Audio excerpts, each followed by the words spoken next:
Vous inquiétez pas, on n'ira pas au bout des 55 slides, ça devrait s'arrêter vers le 41e. Donc, les autres, c'est pour les longues nuits d'hiver.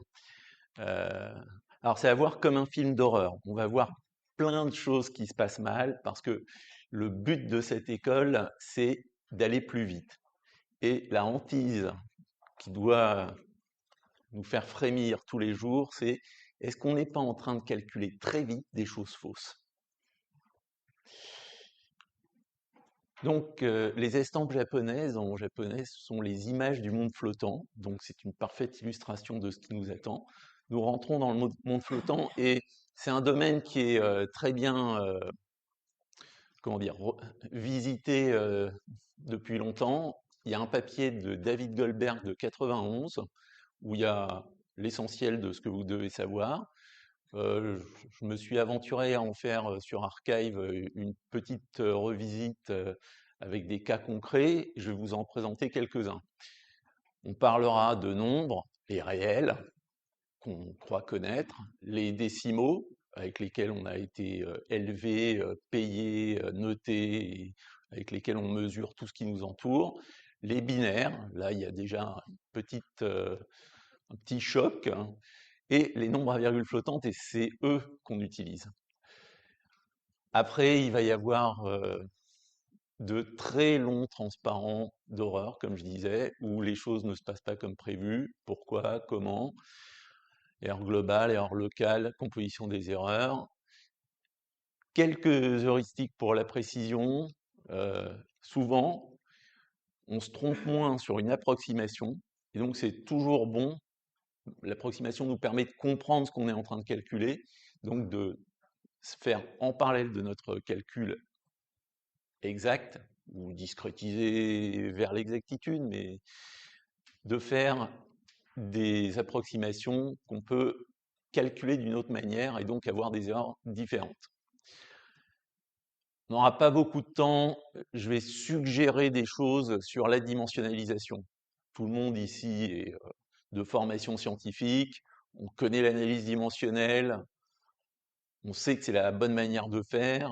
Quand on fait du calcul symbolique, on extrait nos dimensions et puis on en sort des nombres sans dimension pour analyser le problème proprement.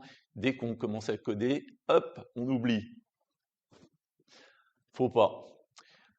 Quelques notions sur lesquelles, pourquoi les calculs géométriques sont si compliqués en termes de précision, et ça sera bon. Donc, l'informatique étant à propos de la représentation des objets, la base, c'est l'objet de notre étude, le nombre à virgule flottant, son habitat, ses habitudes, son biotope. Voilà, ça, un nombre à virgule flottant, le plus commun, le float de C, le réel fois 4 de Fortran, il tient sur 32 bits, il a un signe, un exposant et une mantis. Alors, on va voir ce que c'est après. Son grand frère, le nombre de double précision à 52 bits de mantis, 11 pour l'exposant, et toujours 1 suffit pour le signe. Et ça, c'est leur stockage en mémoire, mais à l'intérieur du CPU ou du GPU, vous avez 3 bits supplémentaires qui servent, comme à l'école primaire, de retenue et de chiffres pour arrondir proprement, un bit de garde, un bit d'arrondi et un bit qui colle dont on pourra parler. Alors, déjà, il y a des problèmes qui sont apparents, il faut tronquer, il faut arrondir, et ça amènera à un phénomène qui sera notre hantise, la compensation calamiteuse, ouais, catastrophic cancellation. Vous avez un autre problème qui est un tout petit peu moins apparent, c'est la conversion. Puis la plupart du temps, on se dit que c'est pas grand-chose, ça va pas nous gêner. On y revient. L'overflow, bon, bah, c'est un problème apparent, mais bon, on peut considérer qu'il est traité. Donc, concrètement, quelques flots de 32 bien connus. Alors, son signe, son exposant, là en binaire, sa mantis. Et donc, votre flottant, c'est moins 1 à la puissance le signe, c'est 2 à la puissance votre exposant moins 127, multiplié par 1 plus la mantis. Donc, en fait, le chiffre le plus significatif en binaire, c'est, vu que votre mantis est entre 0 et 1, il pèse 1,5, puis le suivant 1 quart, et le suivant 1 huitième. Donc 1, c'est 2 à la puissance 0 fois 1 plus 0, mantis 0, exposant 128. Ouais. Non, pardon, 127, voilà, celui-ci. Pareil, 2, c'est 2 à la puissance 1, donc exposant 128, etc. 3, là, il faut ruser, c'est 3,5 fois 2, mais pourquoi pas. Et puis, on a beaucoup de nombres qui vont être divisibles, des nombres divisés par 2, nombres entiers divisés par 2 ou par 4, qui vont tomber juste. Et si on prend pi, bah, ça tombe pas juste. Puis, il a plein de composants. Bon, les nombres négatifs, pas de problème. Les fractions, ben, on va avoir une puissance négative de l'exposant. 0 a une représentation spéciale parce que ça peut pas marcher comme ça, hein. Donc, conventionnellement, quand vous avez que des zéros, c'est le flottant 0. Et son petit frère, moins 0.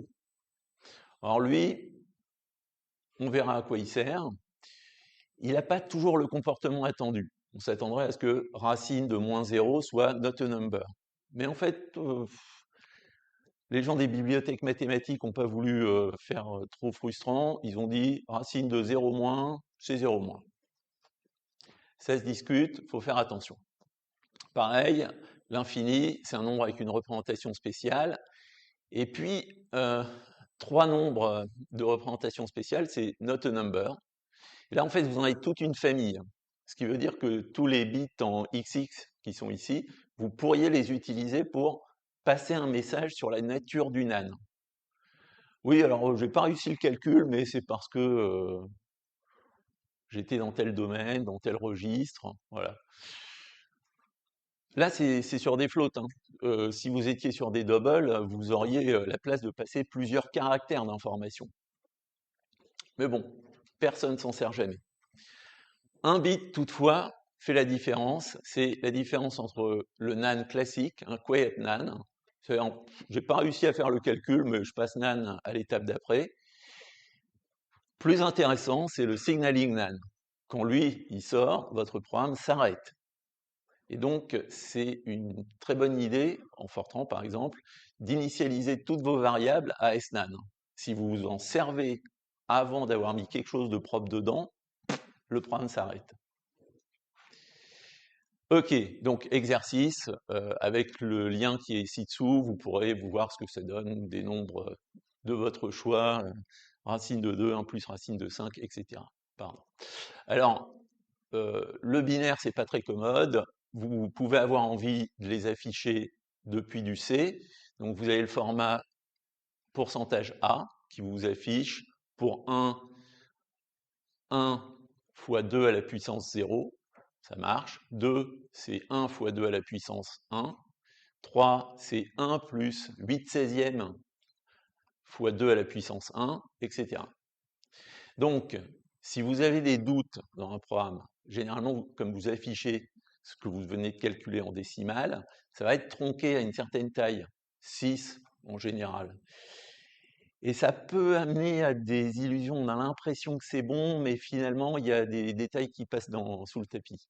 Donc, utilisez ça quand vous voulez être sûr de ce que vous affichez. Bon, C++ bénéficie des manipulateurs xfloat et retour à default float après. N'oubliez pas le default float, l'affichage pareil. Fortran, c'est un peu plus roots, hein. Donc vous pondez le contenu casté en integer de votre binaire, donc après vous voyez pas l'exposant séparé de la mantis facilement, mais ça vous donne une vision indubitable de ce que vous avez. Alors, on va commencer avec les choses qui fâchent. Donc, ça fait partie du folklore.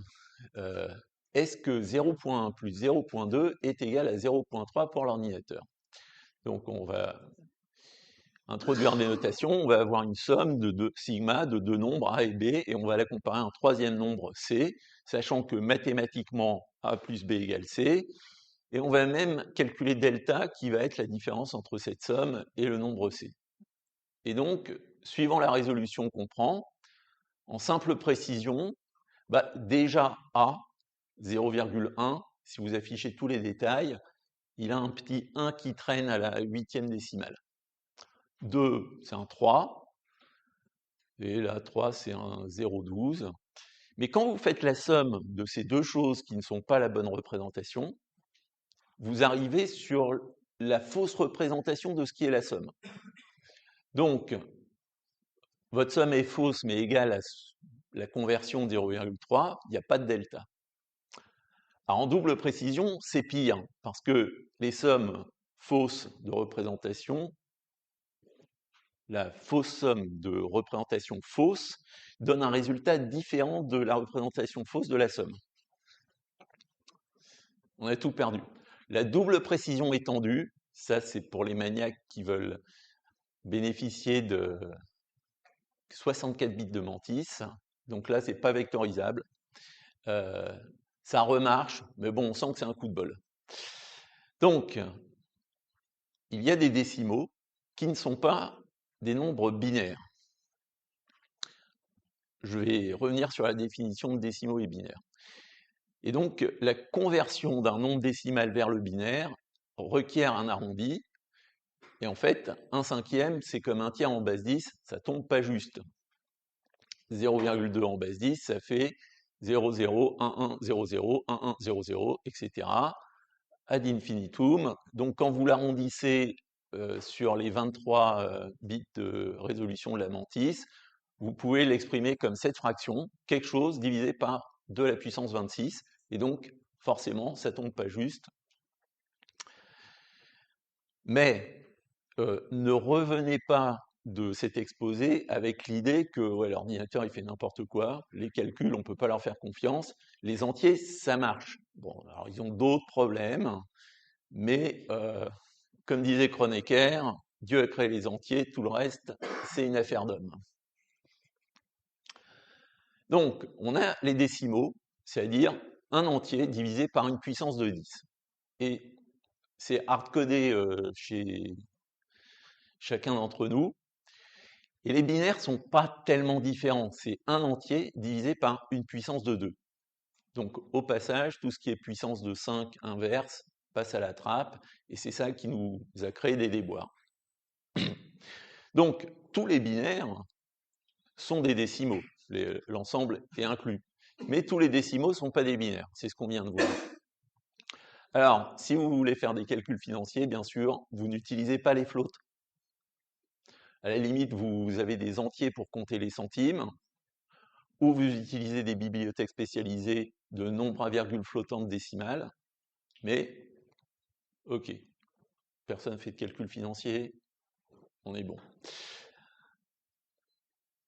On a un paquet de propriétés dont on a l'habitude avec les réels, dont on a l'habitude avec les rationnels, dont on a l'habitude avec les décimaux, et ça tient aussi pour les binaires. La somme de deux binaires, c'est un binaire. Cette somme commute est associative, est distributive, elle respecte un ordre total, et topologiquement, même B, qui est le plus petit, l'ensemble des binaires qui est le plus petit de cette série, est dense dans R, donc on peut représenter aussi près qu'on veut un réel par un binaire. Mais dans un ordinateur, on n'utilise même pas un binaire. On utilise un nombre à virgule flottante, un binaire de taille fixe. Et là, eh ben, on perd la clôture, c'est-à-dire la somme de deux nombres à virgule flottante n'est pas forcément un nombre à virgule flottante. Donc on va avoir un arrondi. Bon, sans parler du fait qu'il faut ajouter à notre ensemble F mathématique ces deux extensions, plus et moins l'infini, les nan et les zéros négatifs. Mais bon, c'est là pour rendre compte de l'overflow, de l'underflow et de l'inexact. La commutativité, Gloria in excelsis Deo est préservée. Ça, c'est une bonne chose. Par contre, l'associativité, non. Et ça, on vous en a déjà parlé depuis ce matin. Et c'est ça qui va changer nos résultats quand on va paralléliser, quand on va passer sur des architectures hétérogènes, etc. La distributivité aussi, elle passe à la trappe. À cause des not a number, on perd l'ordre total. Enfin, ça arrive que une des manières de tester NaN, c'est un nombre qui est inférieur ou égal à lui-même et supérieur ou égal à lui-même. Déjà. Ce qui est très bien au niveau sémantique, parce que le système, la bibliothèque mathématique, vous protège de l'interprétation. Mais on pourrait se poser la question pour plus l'infini et moins l'infini, pourquoi ils n'ont pas aussi le même comportement. En tout cas, c'est une bonne chose pour NaN, mais ça casse nos habitudes. Et y compris d'un point de vue topologique, eh ben, les flottants ne sont pas denses dans les réels, donc on ne peut pas être garanti de s'approcher aussi près qu'on veut avec un flottant de la réalité. Donc l'arrondi, on va juste démystifier des choses. Si vous avez un nombre mathématique x à représenter sur la droite de vos flottants, la droite qui est segmentée, il va être encadré à tous les coups par un nombre flottant représentable immédiatement plus petit et un nombre flottant représentable immédiatement plus grand. Votre intervalle ainsi construit a une médiane et votre nombre à représenter tombe d'un côté ou de l'autre de la médiane. La taille de cet intervalle, c'est une unité dans la dernière place, une ULP. Et donc, comme vous allez choisir x plus dans ce cas-là, parce que votre x est de ce côté-là de la médiane, vous savez que la résolution maximum que vous pouvez atteindre avec un nombre à virgule flottante, c'est une demi-unité dans la dernière place. Et pour réussir à faire l'arrondi proprement, ça veut dire que quand vous faites des calculs, vous avez besoin de 2 bits supplémentaires par rapport à ce dernier bit de distance. C'est pour ça qu'il y a 3 bits, le sticky bit, le guard bit et le carry bit, dans les registres. Vous avez 23 bits de mantis, plus ces 3 au niveau des registres du processeur. Vous ne les voyez jamais. Donc, on a différentes appellations. Quand on obtient cet arrondi ultime, la précision maximum d'un calcul, on dit qu'on a l'arrondi correct. Quand on est un peu moins carré, qu'on tombe entre x- et x+, mais on s'est peut-être gouré, on a un arrondi fidèle, et la plupart du temps, c'est l'arrondi à la louche. Cela étant, ça n'est pas une opération stochastique. L'arrondi, c'est non linéaire, fortement, mais c'est complètement déterministe. Ok, alors on a vu les problèmes de conversion, et on a beau augmenter la précision, quand ça tombe pas juste, ça tombe pas juste, même à la 33e décimale. Alors, chaque binaire est un décimal.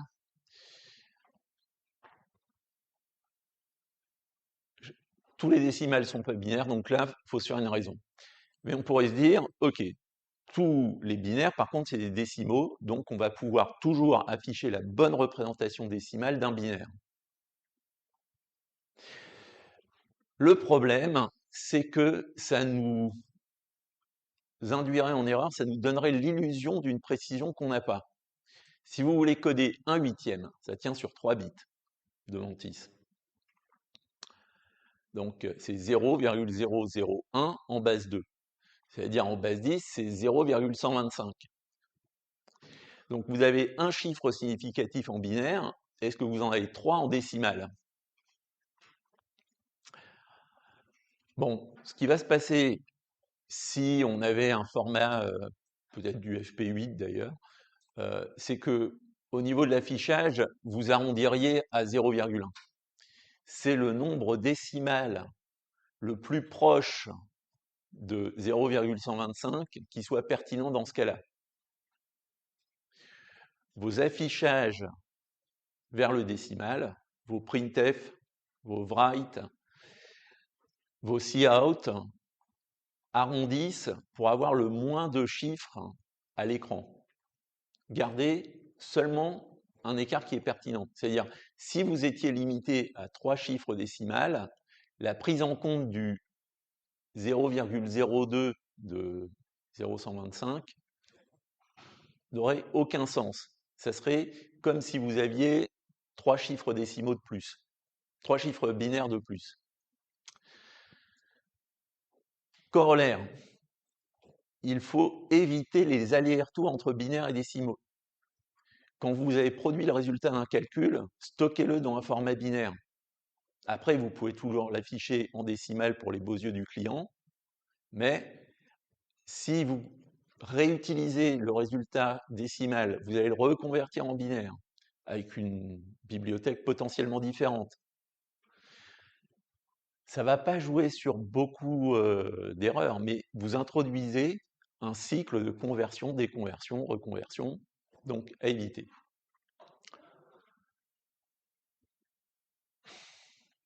Donc vous devez toujours garder à l'esprit la notion de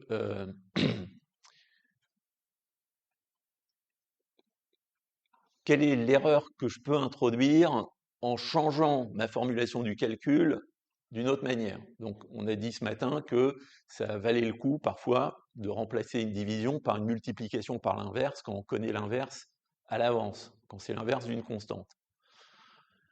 Contre-exemple, si vous divisez par 2, alors 2 a une représentation exacte, donc ça n'induit aucune incertitude, et la réciproque de 2 a aussi une représentation exacte. Donc vous pouvez y aller, vous n'allez rien induire comme erreur de plus. Par contre, si vous divisez par 5, ou par 10, ou par 3, vous avez une incertitude qui va venir de la division, mais 2 incertitudes si vous multipliez par l'inverse. Parce que l'inverse de 3, ce n'est pas un binaire, l'inverse de 5, ce n'est pas un binaire, etc. On joue sur du epsilon machine. Pour l'instant, la plupart des choses qu'on fait, c'est en float ou en double. Ça n'a pas beaucoup de conséquences. Une des choses qu'on veut faire avec les GPU contemporains, c'est utiliser de la demi-précision. Et là, vos epsilon machines, ils commencent à compter. Contre-exemple, divisé par pi, allez-y, de toute façon, il n'est pas représentable. Donc, vous allez introduire 2 incertitudes, une dans la représentation de pi, une dans la division. Vous avez une autre incertitude dans la représentation de 1 sur pi et une autre incertitude dans la multiplication. En fait, si on fait les calculs en dimension plus, en résolution plus élevée, l'incertitude dans un cas, c'est 0,37 ULP, donc c'est arrondi à une demi-ULP, et 0,43, pas d'effet perceptible. Bon, on a des nombres, on a un GPU ou un CPU qui fait beaucoup de boucles, on va en ajouter un paquet. What could go wrong? Donc la somme harmonique, bien connue, qui a un comportement asymptotique, la somme des inverses de 1 à n, va se comporter comme log de grand N plus la constante de l'air. Si vous les faites en FP16, vos calculs, on va commencer simple, 250 termes. Si vous faites la somme ascendante, quand vous prenez n croissant, for i égale 1 à n, vous arrivez à 6,063. Mais si vous faites la somme descendante, en commençant par les grandes valeurs, vous avez 6,098. Alors ok, on est en FP16, c'est pas de la haute précision, mais quand même, là on est à 1,5%. Et la somme théorique, elle va plutôt dans le sens de la somme vers le bas. Parce que quand vous faites la somme vers le bas, vous commencez par ajouter les valeurs les plus petites, et donc peu à peu votre somme augmente, mais vous lui ajoutez des nombres de plus en plus gros, les inverses les plus faibles, et donc vous compensez la casse. Dès que vous doublez ce nombre de termes, 500 termes, c'est pas la mer à boire. Et bien là, ça commence à plus ressembler trop, hein. Mais la somme vers le bas est encore bonne. À 1000 termes, bon, déjà, votre somme up, elle va plus bouger, elle a atteint son maximum. Et votre somme down, elle est différente de la somme théorique. Ensuite, ça continue, et à partir de n égale 8000, votre somme down bouge même plus, alors que la somme théorique continue à augmenter. Alors que si vous prenez le même 32 000 en FP32, simple précision, bon là, votre somme down est presque bonne, votre somme up, elle est un poil différente, mais ça va. Et là, voilà, on observe de la différence vers 32 millions entre la somme up et la somme down. Ok, donc on a une hiérarchie des opérations, comme ça a été évoqué ce matin.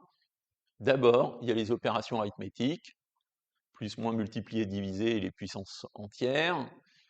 Les opérations algébriques, la racine carrée. Donc, comme c'était évoqué ce matin, l'arithmétique et les racines carrées sont garanties avec un arrondi correct et sont implantées dans le hard. Pour le reste, c'est généralement dans les bibliothèques, les fonctions élémentaires et puis les fonctions spéciales. Et alors là, l'arrondi correct, c'est pas gagné. Donc il y a ce qu'on appelle le dilemme du fabricant de table, parce que pour arrondir une fonction transcendantale, l'arrondi correct n'est pas garanti. Je pense que suivant les bibliothèques, vous pouvez avoir 10 ou 100 ou 1000 epsilon machines d'incertitude. Mais il y a une bibliothèque qui s'est fatiguée, le groupe de l'École normale supérieure de Lyon, où ils ont garanti l'arrondi correct sur des doubles. Donc il y a des cas assez fatigants où il faut calculer plus de 33 de chiffres pour en avoir 16 de juste. Là sur l'exponentielle. Et donc c'est lié au fait que l'arrondi double, des arrondis composés, par exemple, vous faites votre calcul en double précision étendue, 64 bits de mantis, puis vous arrondissez en double, puis vous arrondissez en simple. Ne me demandez pas pourquoi, il y a des gens qui font ça en se disant on commence par quelque chose de très précis. Ben là, l'arrondi double, pour fonctionner, il faut que vous partiez de 2 fois la taille de votre résolution pour que le double arrondi n'affecte pas dramatiquement le résultat final. Vous pouvez avoir un arrondi final pire que si vous aviez fait un seul arrondi. Bon, alors, le gros morceau d'aujourd'hui, c'est la cancellation catastrophique ou compensation calamiteuse. Pour illustrer ce danger-là, je ne vais pas le faire en binaire, je vais le faire en base 10, en imaginant un format où on aurait une mantis de 3 chiffres décimaux, et on a deux nombres, a égale 3.34 et b égale 3.33. Donc en décimale, on peut les représenter.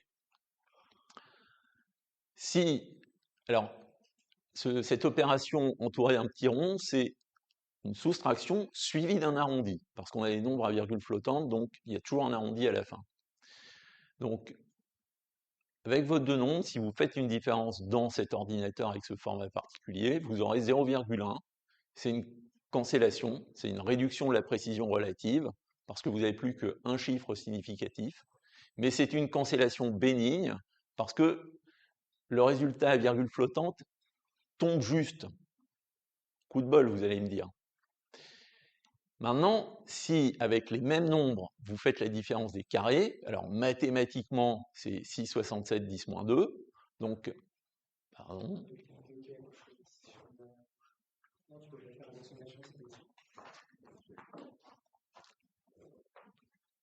Ok.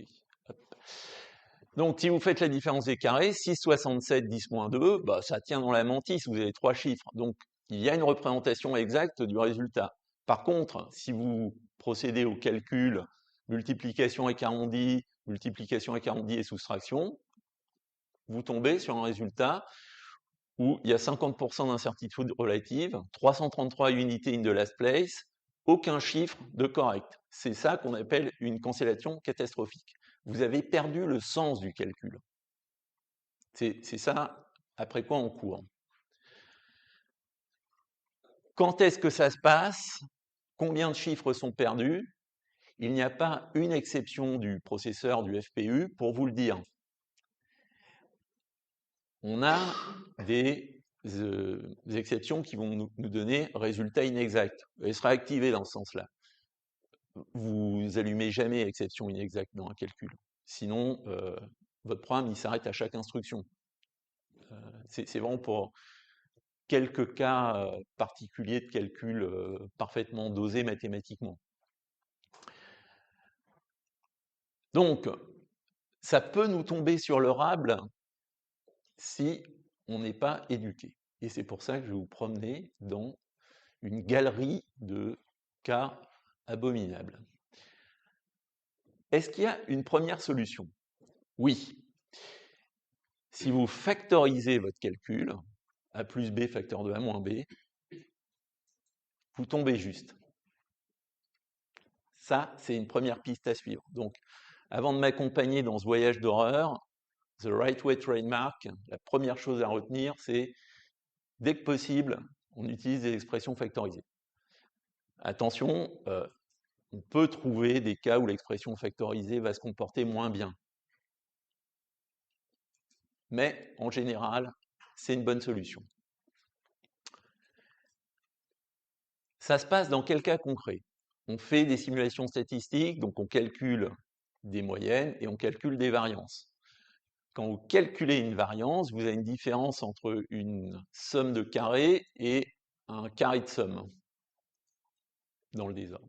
Donc vous pouvez le faire avec une approche en deux passes, c'est-à-dire vous calculez la moyenne d'abord, vous soustrayez la moyenne à chacune de vos mesures, vous passez tout ça au carré, c'est stable, et vous avez des cas où vous êtes online, vos données elles circulent, vous n'avez pas le temps ni l'envie de les stocker, il faut des approches en une passe. Et si vous procédez naïvement, je fais ma somme des valeurs, je fais ma somme des carrés, c'est risqué.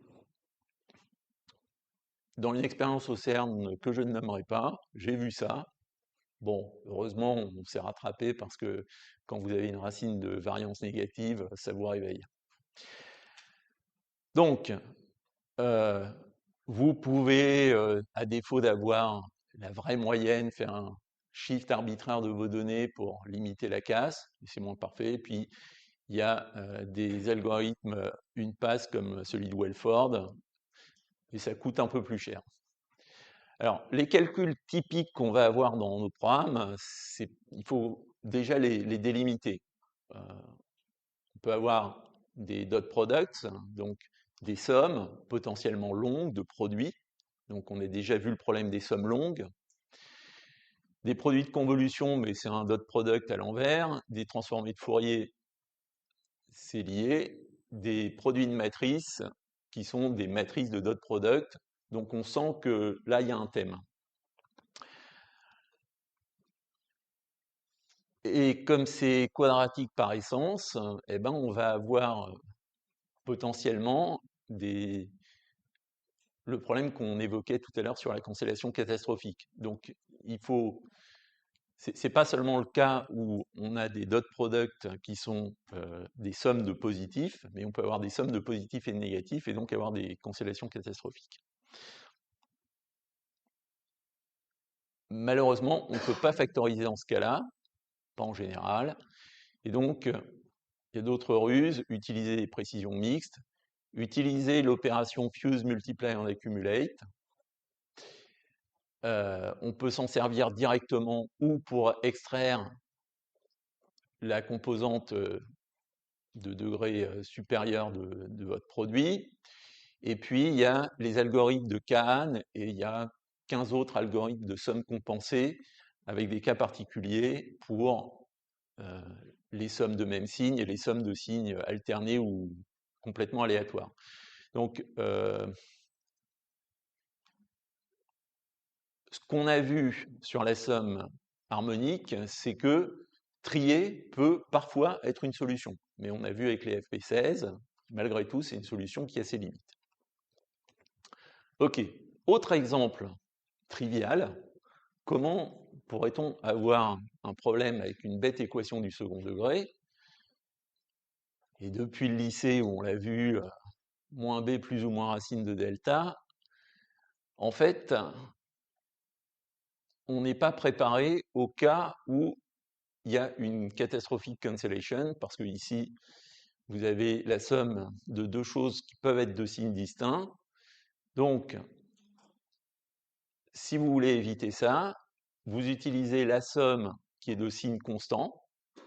Ça vous donne une des deux valeurs, et l'autre valeur, comme le produit des racines est égal à C sur A, vous la déduisez sans qu'il y ait d'addition de choses de signes distincts, sans qu'il y ait de soustraction de choses de même signe, donc sans catastrophic cancellation. Vous allez me dire, ouais, mais tant qu'on est dans des différences, le discriminant aussi peut être affecté de catastrophic cancellation. Alors là, la solution est à base de fuse, multiply and accumulate. C'est un peu plus technique, mais il y a une solution. Vous avez 4 autres problèmes potentiels. Alors, c'est potentiellement des overflows. Votre B carré, là, avec un B parfaitement représentable, en float 10 puissance 20 par exemple, B carré ferait un overflow. Et pourtant, les racines que vous en sortiriez sont représentables. Donc, vous êtes obligé de bétonner votre code. Et ce bétonnage de code face à ces deux catastrophic cancellation et ces 4 overflows, ça fait plein de if, et donc plein de branchements, et donc plein de pertes de performance. Donc, on est face à un problème de casuistique. On aimerait bien qu'il y ait un principe moral qui nous dise « faites toujours comme ça ». Mais non. Quand vous voulez évaluer une fonction, vous êtes obligé de dire « ouais, mais on est dans tel espace des configurations, dans tel coin de l'espace des configurations, donc je procède ainsi ». Et ça nous ruine nos performances. Un autre exemple, là aussi, qu'est-ce qui pourrait mal se passer? C'est des collègues qui font une gamma caméra, une Compton caméra. Ils ont un photon qui est pris dans des strips de silicium à l'avant et qui est absorbé dans un calorimètre à l'arrière en y déposant une énergie E1. Et si vous voulez savoir quel est l'angle entre la direction entre les deux points d'interaction et l'origine de ce photon, eh ben, cet angle résulte de cette formule. Alors, si on veut être tatillon, vous n'avez pas une somme et une différence, vous avez deux soustractions de positifs, vu que celui-là, l'inverse de la somme, va être plus petite que l'inverse de E2. Ok. Donc maintenant qu'on voit le spectacle dans toute son horreur, avec de l'algèbre de base, il suffit de l'exprimer comme ça, et au lieu d'avoir deux soustractions de positifs, on n'a plus qu'une. Et cette soustraction de positifs, comme le disait si bien Adrien ce matin, connaissez vos identités trigonométriques de base, et là, vous allez remplacer votre 1 moins cos θ par sin carré θ 0. Ok, ça coûte plus cher, vous avez une racine à calculer, mais vous n'avez plus de soustraction, plus de risque de compensation catastrophique.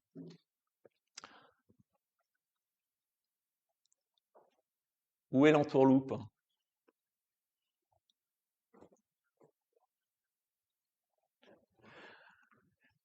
Ben, vous allez remplacer vos soustractions par des multiplications. Donc, vous avez un risque d'overflow. J'ai fait le test en FP16 avec des vraies données. Un cas sur 3 part en not a number. Vous explosez votre FP16 quand même. C'est dans les GPU, ça peut pas être faux. Donc, tout a un prix. Ce problème peut être résolu en séparant la partie 2 puissance quelque chose et la partie 1 plus mantis dans votre calcul. Alors là, votre routine, elle prend 4 fois la place initiale. mais on peut la blinder. Alors, un autre cas, j'avais dit qu'on ne ferait pas de calcul financier, mais celui-là, il est trop beau. Vous contractez un emprunt pour un montant P pendant N période de T, enfin pendant T années avec N mois par année à un taux de R.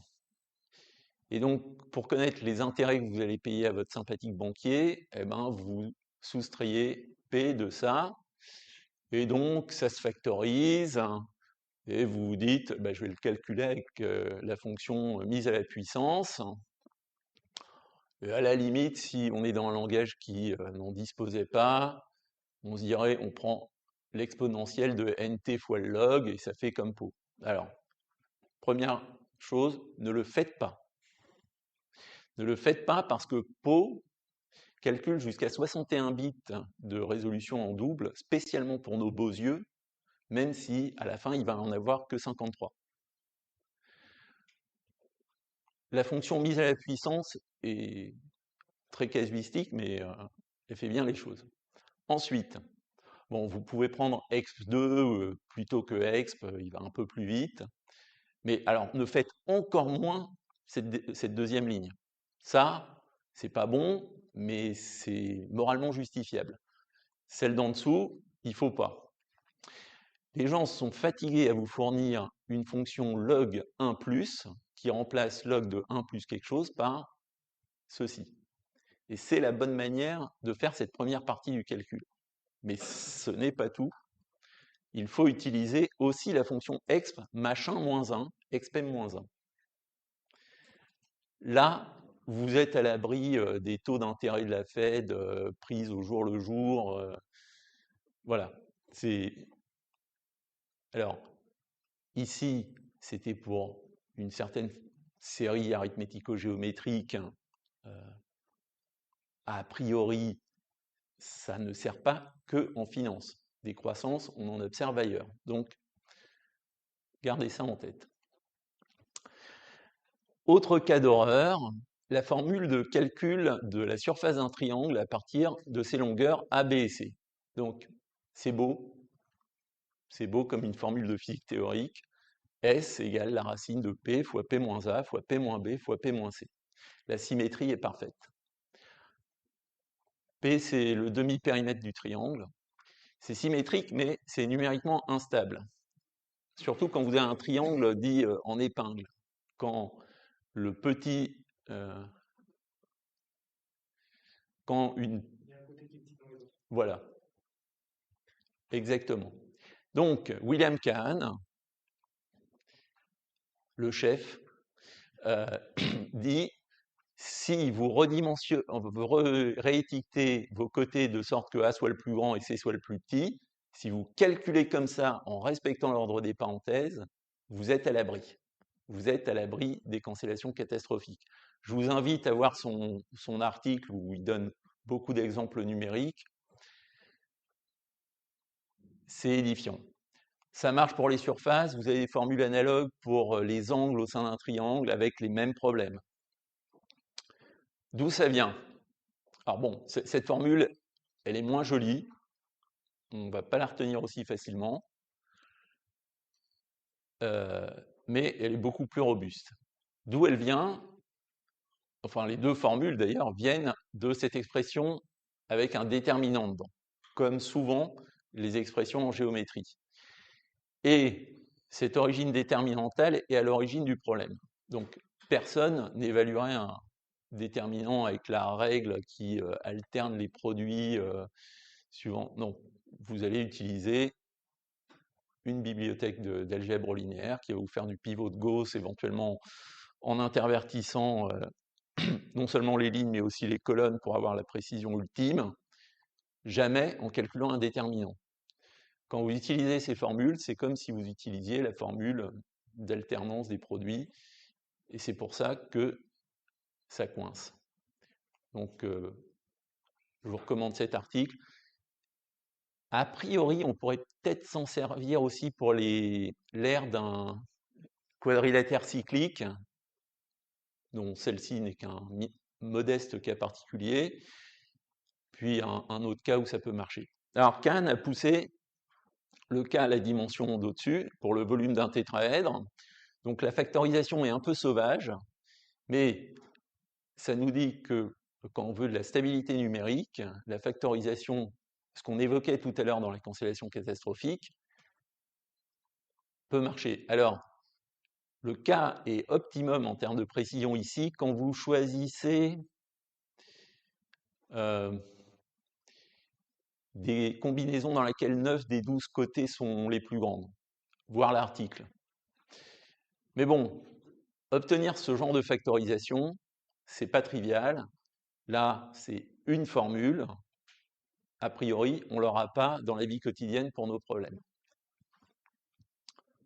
Un autre cas d'horreur, il y a bientôt 40 ans, IE 754 venait de sortir, mais il n'était pas sur tous les bureaux. Et chaque constructeur de micro-ordinateur vous fournissait un basique où la racine carrée était codée à sa sauce. L'arrondi correct, on oublie. Donc, bon, là, je ne vous l'ai pas écrit en basique quand même, mais si vous prenez n fois la racine de 2 et que vous élevez n fois au carré, mathématiquement, on retombe sur 2. Concrètement, au bout de 10 itérations, on n'y est plus. Et au bout de 23 itérations, on est retombé sur 1. D'où ça vient? Ça, c'est pour nous inquiéter sur les itérations. Donc, là, je vais évoquer quelque chose qui n'est pas seulement un problème, qui est déjà un outil pour, dans certains cas, se rencarder sur les coins où une fonction peut être dangereuse.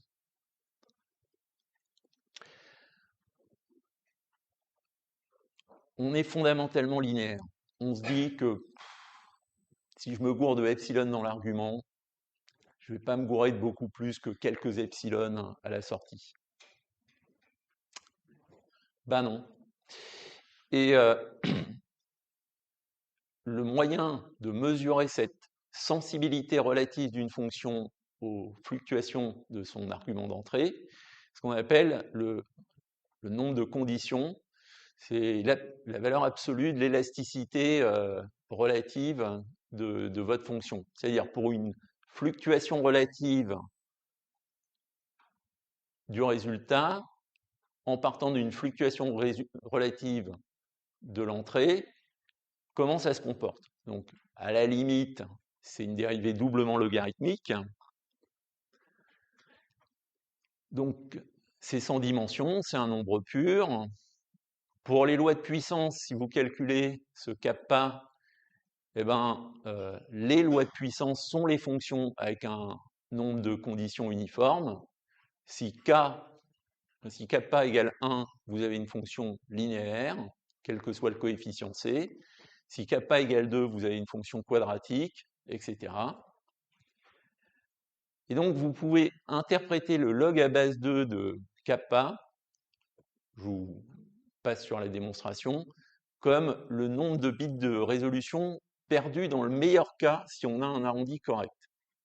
Donc, avec ce petit nombre-là, quand on peut l'évaluer, il y a un paquet de cas où ça se fait facilement, vous pouvez savoir à quel genre de perte de précision vous vous exposez. Donc, si on prend une fonction quadratique, kappa c'est 2x carré, sur x carré ça fait 2, pas de singularité, l'erreur relative sur votre résultat va doubler à chaque itération. C'est ce qu'on faisait à l'étape d'avant en basique, on faisait plusieurs itérations de carré, et à chaque fois, on doublait l'erreur relative. Mais quand on descendait, on prenait des racines carrées, et là, kappa égale 1,5, bon, bah, ça colle. Pas de singularité, très bien. L'erreur relative est diminuée à chaque itération. Le problème, c'est que si vous avez une erreur relative qui est de 1/2 ULP, à l'étape d'après, vous n'allez pas avoir un quart d'ULP. Votre arrondi va vous ramener à 1/2 ULP. Donc, dans un sens, avec les racines, vous restez sur 1/2 ULP tout du long.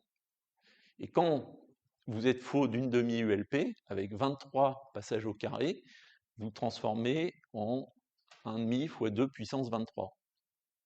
Donc votre erreur relative peut être ultime. Et le problème dans ce cas-là, c'est qu'à un moment, la racine 23 demi, ouais. Donc ça vous fait quelque chose comme la puissance moins 11,5 de 2. Ça ne va pas se représenter proprement. Vous n'allez pas le distinguer de 1. Et donc après, vous réélevez votre 1 au carré. Ça y est, le résultat est 1. Vous avez perdu toute l'information qui était dans 1 plus quelque chose.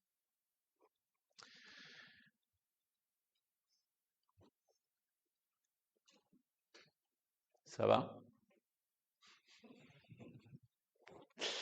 Ok. Alors, des choses plus rassurantes avec le nombre de conditions. Si vous composez des fonctions, le nombre de conditions, c'est le produit des fonctions de celui des fonctions individuelles. Si vous multipliez des fonctions, vous additionnez les nombres de conditions individuelles. Si vous élevez une fonction à la puissance n, son nombre de conditions, c'est n fois le nombre de conditions de la puissance individuelle. Alors, on va prendre une simple soustraction. Vous soustrayez une constante c, votre nombre de conditions devient x sur x moins c, et il a une singularité à x égale c. C'est-à-dire que quand vous approchez de la constante que vous soustrayez, quand x approche de cette constante, votre erreur relative diverge. Vous pouvez en sortir n'importe quoi. Et donc, la cancellation catastrophique qu'on évoquait tout à l'heure, elle vient de cette divergence du nombre de conditions. Pareil, on vient de voir le log pour des affaires d'intérêt composé. Le nombre de conditions a une singularité assez molle, mais en 1 sur log de x, au voisinage de 1. Et donc, si là, vous faites un changement de variable, vous dites, non, mais en fait, je connais la différence entre x et 1, et je l'appelle h. Maintenant, si vous étudiez le nombre de conditions de cette fonction log de 1 plus h, et bien là, bon, ok, vous avez toujours un problème en h égale moins 1, mais l'idée, c'est que h soit petit, et là, votre comportement asymptotique est propre. Log de 1 plus p ne va pas être affecté par ces problèmes d'incertitude relative. De la même manière, donc c'est pour ça que c'est important de s'en servir. Pour l'exponentielle de x-1, même chose à l'envers, mais là, c'est plus modéré. Vous n'avez pas une vraie singularité, vous avez juste une forme indéterminée. Comme quoi, même une forme indéterminée dans la condition peut nous garantir qu'on a des ennuis. Pareil pour le cosinus qu'on a vu avec la diffusion Compton. Vous avez aussi une forme indéterminée pour kappa, et là, d'où l'importance de connaître ces formules de trio. Pas que pour la performance, pour l'exactitude aussi. Donc, leçon, cet aspect de tour de racine que vous réélevez à la puissance, la manière de le faire proprement, ça serait avec du log 1 plus p et exp-1. Bon, c'est pas la manière dont c'est exposé, et surtout à l'époque, ça n'existait pas en basique. C'est un exercice. Un autre aspect pour comprendre ce qui est à l'origine de nos soucis de performance, c'est les polynômes de degré élevé qui peuvent dégrader même des résolutions élevées. Donc c'est un exemple classique de Rump d'il y a 40 ans.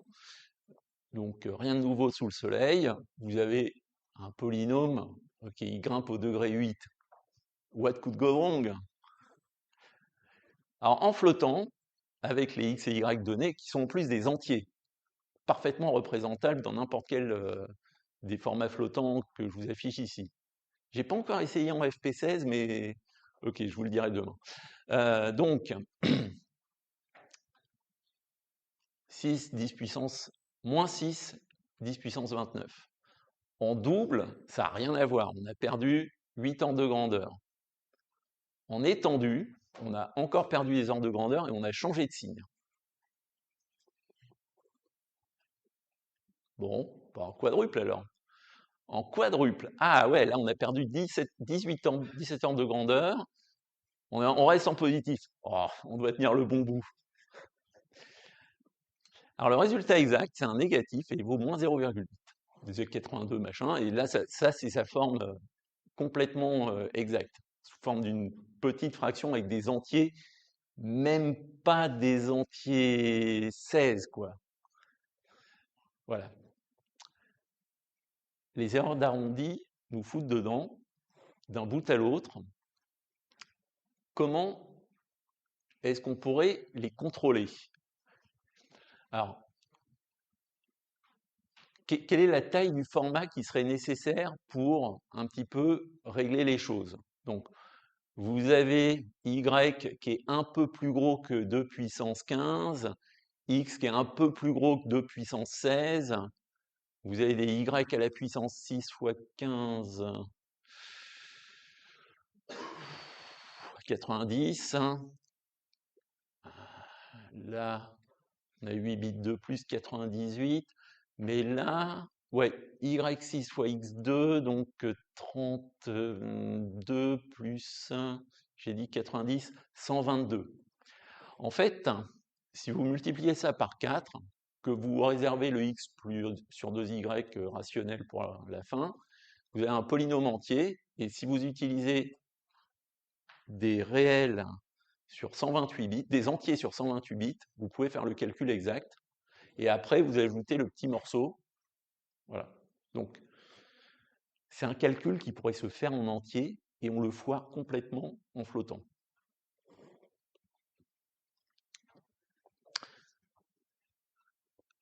Un takeaway de ce slide, cette expérience traumatisante, c'est méfions-nous des polynômes de degré élevé. L'autre aspect, c'est pour évaluer un polynôme à une variable, vous allez utiliser le schéma de Horner. Vous n'allez pas calculer les puissances élevées, vous allez faire ax plus b fois x plus c fois x. Voilà. Vous composez avec des FMA, bien les FMA, pour ne pas perdre de précision. Là, on a un polynôme à plusieurs variables et la factorisation, on n'a pas trop l'habitude de la trouver. Ça peut nous coûter cher de trouver une factorisation.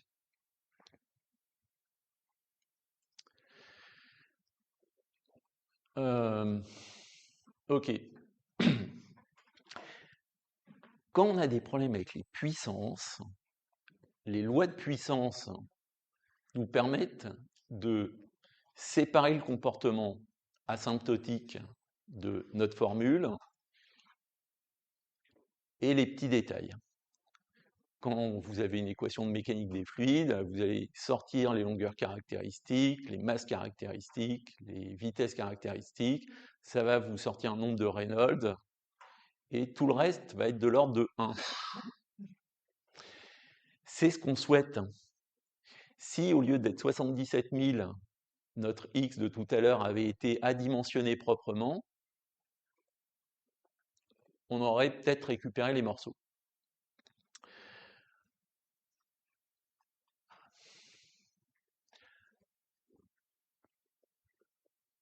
Ça, c'était juste pour sensibiliser. Après, si on veut rentrer dans les détails, c'est sordide.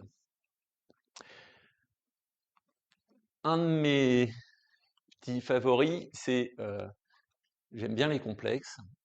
Et les fonctions de variables complexes sont un peu surprenantes parce qu'elles sont multi-évaluables. Donc, généralement, on détermine leur représentation principale. Et il faut faire attention quand on passe d'une représentation à l'autre. Et c'est là où le 0- peut servir. Parce que donc vous pouvez utiliser des fonctions holomorphes comme celle-ci pour représenter les lignes d'un champ de fluide qui essaie de contourner un obstacle cylindrique. Et ça, c'est la théorie. Et votre ordinateur, s'il gère mal les fonctions complexes avec des 0 moins sur l'axe imaginaire, il va rater une des lignes de champ. Pareil pour une Borda Smooth Piece, c'est un tuyau que vous faites entrer dans un réservoir pour faciliter l'évacuation du réservoir. Là, une mauvaise gestion du calcul va vous donner l'impression que vous avez une ligne de champ qui traverse les autres. N'importe quoi. Alors, en physique des hautes énergies, dans les diagrammes de Feynman, on va avoir ce genre d'intégrale, de boucle. Bon, on sépare la partie infinie, c'est pas comme si c'était un problème. Et puis, pour calculer ça, on a un petit moins i epsilon. Bon, on va le négliger. Surtout, ne faites pas ça, parce que, surtout une fois qu'il est rentré là-dedans, cette différence microscopique de epsilon va introduire une différence macroscopique de 2pi sur la partie imaginaire. Donc là, on ne compte plus en epsilon machine. C'est gros. Et ça joue pour toutes les fonctions de l'analyse complexe.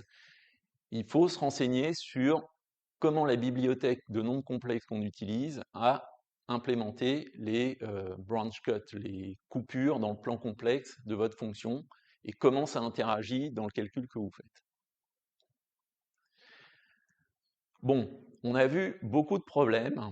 Il est grand temps d'évoquer quelques solutions. Et je vous ai montré le nombre de conditions, le kappa, qui permet de sentir quand une fonction à une variable commence à avoir des problèmes. Mais vous pouvez vous dire que quand on a des fonctions de plusieurs variables, l'évaluation de ce kappa est beaucoup moins évidente. Donc l'idée, c'est de pouvoir instrumenter ces codes avec ce qu'on appelle de l'arithmétique stochastique discrète. Alors c'est une spécialité nationale, il y a 3 groupes en France qui bossent là-dessus. Verrou, c'est un produit d'EDF, ça fonctionne un peu comme Valgrind. Verificarlo, c'est français aussi. Et puis là, je vais vous parler de Cadenas. Mais déjà, le principe commun à ces 3 outils, c'est au lieu de faire un calcul d'arithmétique classique avec un float et un autre float et puis notre opération arrondie, chacun de nos nombres à virgule flottante va être un objet avec 3 instances de ce nombre à virgule flottante. Et vous allez donc additionner des objets comme ceci, mais au moment de faire l'addition, vous tirez au dé et vous choisissez, ben non, lui je l'arrondis vers plus l'infini, mais la deuxième opération, je l'arrondis vers moins l'infini. Et donc, ce random rounding va vous donner des résultats différents, et à l'étape d'après, il sera random dans un autre sens, et donc vous allez avoir une marge de l'ivrogne de R1, R2, R3 autour du résultat, et vous allez avoir une diffusion des erreurs d'arrondi le long de votre calcul. Chaque opération est exécutée 3 fois. Bon, après, c'est un compromis, hein. On pourrait imaginer plus, mais ça suffit à voir où sont les problèmes. Le nombre de chiffres corrects dans un résultat comme ici est estimé avec un test de student à 95%. Et donc, dans ce cas-là, vous savez que vous avez 3 chiffres significatifs et que le reste, c'est du bruit numérique. Ça vous permet de détecter les instabilités numériques en direct et ça vous donne un critère d'arrêt éventuellement dans certains algorithmes itératifs. Si A supérieur à B, vous allez le remplacer par si la différence entre A et B est supérieure au bruit numérique. C'est pas la peine d'arriver à 0 tout pile. Donc, Cadenas, c'est une bibliothèque, ça marche en C, C++ ou Fortran. J'ai même vu la version originale en ADA, pour les amateurs, qui vous demande relativement peu de réécriture. Ça capitalise sur la possibilité de tous ces langages d'utiliser des opérandes sur ces types qui vont remplacer les floats, qui vont être les types stochastiques. Vous allez avoir des floats stochastiques, des doubles stochastiques. Tous les opérateurs et toutes les fonctions mathématiques sont surchargés pour calculer en arithmétique stochastique. Alors pour les fonctions, pour les opérateurs, c'est fait de manière stochastique. Pour les fonctions, on applique la fonction sans changer l'arrondi, ça serait trop compliqué. Et donc, Cadenas, non seulement va mesurer quelle est la partie significative de votre résultat, mais il va aussi vous donner une liste complète des instabilités numériques. Donc, à la fin de l'exécution, vous allez avoir quelque chose, là c'était sur un code de 50 000 lignes de physique nucléaire. 58 millions 580... Ouais. 58 millions d'instabilités numériques sur 50 000 lignes de code. Des divisions instables, des multiplications instables, des branchements instables, des fonctions intrinsèques instables, et 49 millions de pertes de précision dues à des cancellations. Donc voilà, ce cadenas, ça coûte cher, ça coûte moins cher que Valgrind, donc verrou, mais pour 10 fois plus de temps. Bien sûr, c'est pas à utiliser en prod, c'est à utiliser dans la partie de vérification de la stabilité de l'algorithme. C'est une bonne chose. Ça fonctionne aussi sur GPU, j'ai pas encore testé.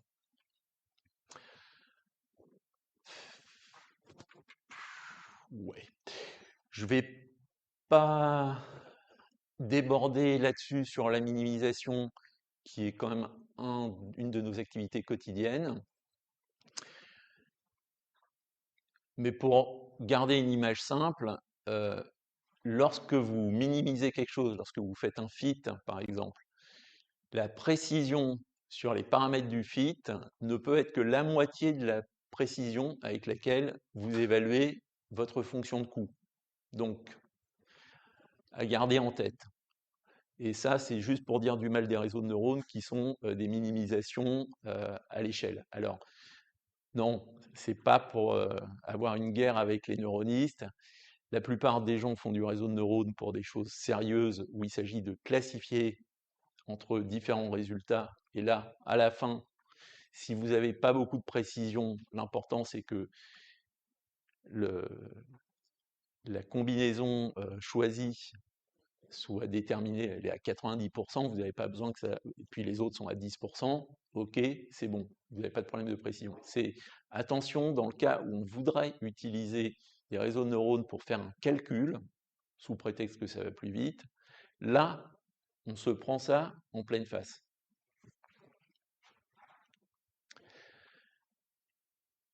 Bon, c'est de l'informatique, donc il faut quand même un petit peu parler d'objets. Souvent, les nombres à virgule flottante, on les qualifie de type simple, voire de type primitif. Mais en fait, on peut considérer que ce sont des types qui sont objets. Ils sont objets, et on va voir les conséquences tout à l'heure. Un des rôles de l'objet, c'est de faire du data hiding, de vous protéger des détails sordides de l'implémentation. Mais malheureusement, avec les nombres à virgule flottante, on peut accéder à la valeur de l'epsilon machine. On peut accéder à la valeur de la base dans laquelle ils sont représentés. Dans le cas qu'on traite aujourd'hui, 2. On peut accéder à la taille maximum de l'exposant, au plus petit entier représentable, et toutes ces choses-là, ça doit être des détails d'implémentation. À cause du fait que cette abstraction présente autant de fuites d'informations, c'est une mauvaise abstraction objet. Et si on prend en compte le principe de substitution de Liskov, vous pouvez avoir des propriétés d'un programme qui soient vraies avec des floats et pas avec des doubles, et réciproquement. Et à partir de là, ça veut dire que vous ne pouvez pas avoir une espèce de pyramide d'héritage où les doubles seraient plus près de la réalité ultime des floats, enfin des réels, pardon, et les floats seraient tout en bas avec voire les FP16 en dessous. Donc, c'est une manière de penser qu'il faut s'extraire de la tête. À partir du moment où on s'est mis d'accord sur le fait que c'était une abstraction avec des fuites, c'est pas une abstraction très blindée, autant se mettre d'accord sur un format d'accès à ces informations, vu que on peut y arriver par des algorithmes simples. Donc, que ça soit en C ou en C++, que ce soit en Fortran 90, que ce soit en Fortran 2003 avec le module arithmétique I3E ou en ADA, vous allez avoir quelque chose qui vous permet de triturer comme si, dans une classe, vous utilisiez des accesseurs. Les accesseurs, c'est quand on ne peut pas faire autrement. C'est quand on veut vraiment utiliser les... quand on n'a pas fait les bonnes méthodes associées aux objets de la classe qu'on traite. Donc voilà, tous ces accesseurs qui permettent de sortir quelle est la puissance de 2 de mon nombre à virgule flottant, quelle est la mantis, ce qu'ils appellent fraction, c'est pas la partie fractionnaire classique, hein, c'est la mantis de cet exposant, de ce nombre flottant. Comment je peux changer l'exposant à la main, set exponent, c'est un setter. Quel est le nombre représentable le plus proche dans telle direction de mon nombre flottant, pour faire un saut de une ULP seulement. Donc toutes ces choses-là, si vous vous en servez, c'est que vous avez l'intention de créer une nouvelle méthode pour les nombres flottants. Si vous pouvez vous en passer, vous le faites. Si vous utilisez ça, c'est que vous créez une nouvelle fonction qui travaille directement avec l'objet nombre flottant. Vous faites une extension de la classe. Là, c'est juste pour dire du mal de C et C++. Ils ont raté cette partie de l'API, le Frexp. Parce que c'est un getter qui va vous renvoyer deux choses à la fois. Donc, si vous définissez une nouvelle fonction, par exemple une racine cubique, celle de la libem est très mauvaise. Si Bon, vous tu dis ça parce qu'on l'a battu, ça c'est moche, vraiment. Si vous définissez une nouvelle fonction, ça va pas bien se vectoriser. Bon, si on l'avait fait en Fortran ou en ADA, ça serait bien vectorisé, mais après... Ok. Donc, je vais essayer de conclure au pas de course. Ouais. On cherche la précision, c'est pas pour faire de la métrologie. On cherche la précision pour que notre calcul ait un sens.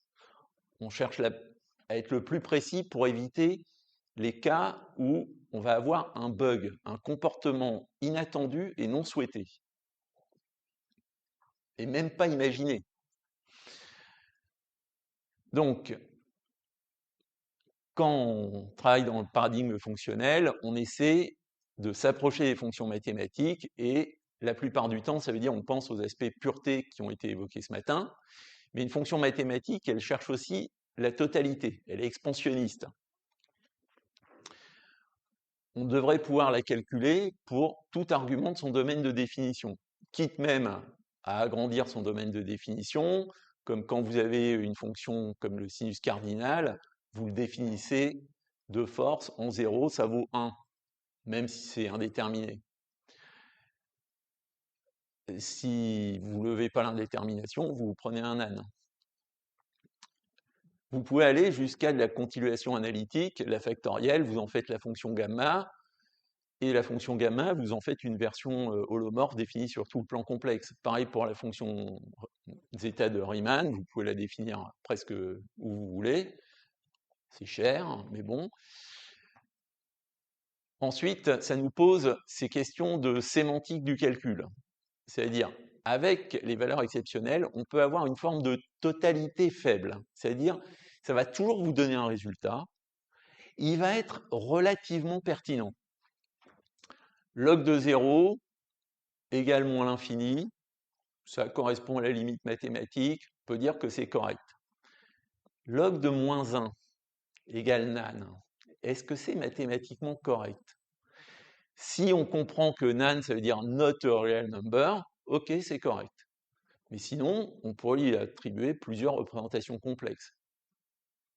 Donc là, il y a toujours des questions à se poser quand on tombe sur une valeur exceptionnelle. Pareil, vous prenez le calcul de l'exponentielle en float, FP32 si vous voulez, ça vous donne plus l'infini dans ce cas-là, mais mathématiquement, ce serait 2 puissance 128. Donc si vous passiez en double, vous n'auriez pas de problème à le représenter. Donc dans ce cas-là, ce plus infini est un domaine exception. Pareil en sens inverse, quand vous prenez XPF de moins 103,97, il vous dit 0, une exponentielle nulle. Non mais en fait, c'est juste 2 puissance moins 150, donc on a aussi une autre domaine exception, c'est un underflow. En l'occurrence, c'est pas symétrique parce qu'il y a des nombres dénormaux, mais on a déjà dit assez de choses moches, donc voilà. Donc, on vise la précision pour remplir un contrat implicite que si l'argument est dans le domaine de définition de la fonction mathématique associée, si la représentation du type de l'argument est à l'intérieur du domaine de la fonction qui a une image représentable dans le type de retour, alors on doit retourner un résultat et un résultat pertinent. C'est pour ça qu'on doit mettre des tests sur nos fonctions. Alors dans le meilleur des cas, la valeur qui est retournée est non seulement pertinente, c'est-à-dire pas trop loin du résultat, mais c'est aussi exactement la représentation de l'image de la fonction mathématique associée. Donc ça, c'est le but. Et il faut savoir que c'est pas facile. Ok, donc je passe là-dessus et mon takeaway pour aujourd'hui, ça sera ce résumé de XKCD. L'addition, un nombre précis plus un nombre précis, c'est un nombre un peu moins précis. La multiplication, pareil. Un nombre précis plus n'importe quoi, c'est n'importe quoi. Un nombre précis fois n'importe quoi, c'est n'importe quoi. Racine de n'importe quoi, c'est un n'importe quoi un peu moins pire. N'importe quoi au carré, c'est pire. Une somme de n'importe quoi indépendant statistiquement moyenné, c'est un meilleur n'importe quoi. N'importe quoi, un nombre précis à la puissance n'importe quoi, c'est pire. Une différence de n'importe quoi, c'est bien pire. Et ici, là, vous atteignez le summum de l'horreur, avec potentiellement une division par 0. Finalement, la meilleure chose, c'est de multiplier par 0, ce qui est un nombre précis. Merci.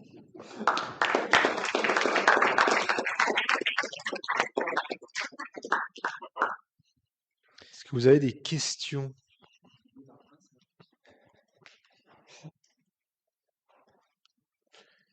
Donc là, vous voyez le rapport avec ce qu'on vous a dit tout à l'heure, hein. Si vous avez un calcul qui dépend d'une condition, avec une condition, et que le paramètre que vous calculez dans votre condition, il n'est pas stable numériquement, vous allez rendre fou votre prédicteur de branchement et vous allez détruire vos performances. Donc c'est important aussi de faire attention à ça, quoi. Et on vous a pas embêté avec les dénormaux, mais on pourra le faire un peu plus tard. Mais les dénormaux aussi vous détruisent la performance de vos calculs. Donc Ouais, c'est pas une opposition en fait, la précision et les performances. C'est juste un diagramme de Venn où il y a des trucs qu'on peut faire qui vont améliorer la précision, des trucs qu'on peut faire qui améliorent les performances. Et en fait, il y a des trucs au milieu qui vont aider les deux, comme le FMA. Et puis, il y a des fois, on va devoir choisir entre les deux parce que l'un est plus important.